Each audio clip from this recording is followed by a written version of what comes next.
Bond length क्या है बेटा? एक चीज सुनो, जब दो एलिमेंट मिलते हैं तो मॉलिक्यूल बनता है।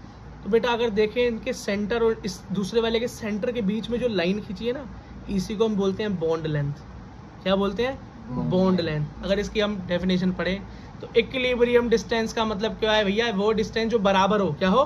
बराबर हो। न्यूक्लियस से जोड़ते हैं, बॉन्ड लेंथ कहलाती है। क्या कहलाती है? बॉन्ड लेंथ कहलाती है। एक चीज याद रखना, अगर इस एटम का मैं साइज बढ़ा दूं और इस वाले एलिमेंट का साइज बढ़ा दूं, इसका भी साइज बढ़ा दूं, तो ये बॉन्ड लेंथ बढ़ेगी या घटेगी? बढ़ेगी ना। तो यही लिखा हुआ है, बॉन्ड लेंथ बढ़ेगी, इंक्रीज होगी जब साइज ऑफ एटम इंक्रीज होगा। तो इसमें तो कुछ बहुत बड़ी साइंटिफिक बात नहीं है।